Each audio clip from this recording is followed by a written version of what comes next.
دوسرے سوال کا جواب پہلے دیتا ہوں۔ یہ مسنگ پرسنس کے بعد پہلے تو یہ سبجیکٹ ڈائسی ہے، یہ کاؤنٹ ڈائسی ہے، میں جسٹیفائی نہیں کر رہا ہوں۔ ایک شخص بھی مسنگ ہے تو اس کا کوئی جواز نہیں ہے، لیکن there is a difference between self disappearance and enforce disappearance. Enforce disappearance کے لیے ایک کرائٹیریا بنایا گیا ہے جو کہ یونائٹڈ نیشنز نے بنایا ہے۔ وہ یونائٹڈ نیشنز وہ کرائٹیریا بناتا ہے اور اس کرائٹیریا پہ پھر یہ طے کرنا کہ یہ جو انفورس ڈسپیئرنس ہے یہ کس نے کیا ہے۔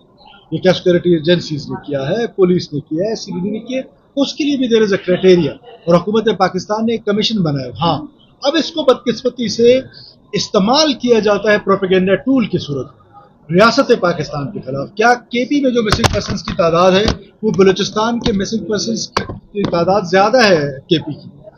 میں جسٹیفائی نہیں کر رہا ہوں، لیکن کیا کسی نے سوچا ہے کہ کے پی کے مسنگ پرسنس کے بارے میں نہ مین اسٹریم میڈیا میں کوئی بات ہوتی ہے، نہ کوئی پولیٹیکل لیڈرشپ اس پہ بات کرتی ہے، نہ مین اسٹریم پولیٹیکل لیڈرشپ اس پہ بات کرتی ہے؟ کیوں؟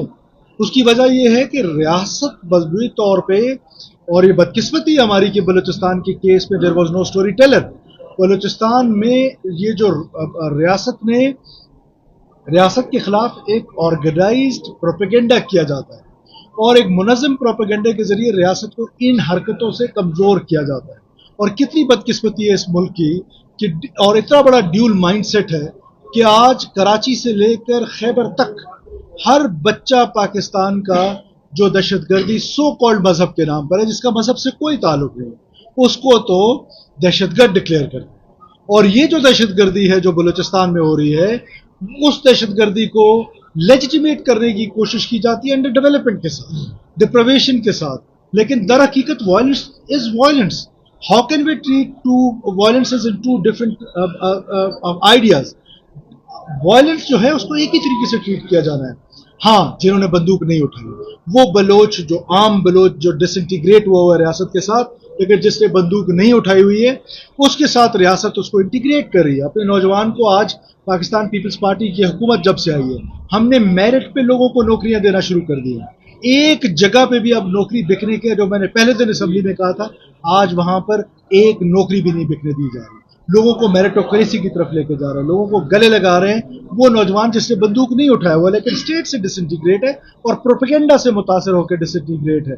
تو لہٰذا ہماری حکومت جو ہے وہ نہ صرف مکمل طور پر امن قائم کرنے کے لیے پرعزم ہے، بلکہ وہ تمام ٹولز، آپ کو پتہ ہے کہ یہ جنگ اتنی آسان جنگ نہیں ہے، سیکورٹی فورسز جو ہیں وہ گرے میں آپریٹ کر رہے ہیں۔ یہ اتنا بڑا مجمع ہے آج، اس مجمع میں جب گرے میں آپریٹ کر رہے ہیں تو کیسے پتا کہ کون بی ایل اے کا ہے اور کون کس کا ہے اور کن کس کا ہے؟ تو اس طرح کی مشکلات ہیں۔ بلوچستان کی اپنی فیجیلٹیز ہیں، ایک ضلع ہمارے ایک کے پی سے بڑا ہے، تو آپ اندازہ لگا لیں کہ ایسی ٹرین ہے، سو اینڈ سو آن۔ میں پھر کوئی جسٹیفکیشن نہیں دے رہا، دس از آور ڈیوٹی۔ یہ ریاست پاکستان نے ہم کو یہ دی ہے، پاکستان کی سیاسی لیڈرشپ بالخصوص بلاول بھٹو زرداری صاحب اور آصف زرداری صاحب نے مجھ پہ یہ اعتماد کیا ہے، میں اس اعتماد کو کبھی ٹھیس نہیں پہنچاؤں گا۔ بلوچستان کے لوگوں کے لیے ایک دن بھی سکون سے نہیں بیٹھوں گا جب تک وہاں پر مکمل امن نہ ہو، اور ہم گورننس کا وہ ماڈل انٹروڈیوس کرنے جا رہے ہیں جو ماڈل عام آدمی تک پہنچے، اس کا فائدہ عام آدمی تک پہنچے۔ بے شک ہمارے کچھ ایسے پروگرامز ہیں جس کا فائدہ شاید آج نہ پہنچے، لیکن 10 سال بعد، 5 سال بعد یقیناً لوگ اس سے مستفید۔ آپ دیکھیں، یہ بھی پہلی دفعہ ہے کہ لوگ جو طاقتور لوگ ہیں ان پہ ہاتھ ڈالا جائے۔ اب اس کی انویسٹیگیشنز ہو رہی ہیں اس وقت۔ اگر اس کو آپ کنکلوڈ کرنا چاہتے ہیں 1 ہفتے اور 10 دن کے اندر، تو یہ 40-50 لوگوں نے مل کے قتل کیا ہے، اور فائر کرنے والا ایک آدمی ہے۔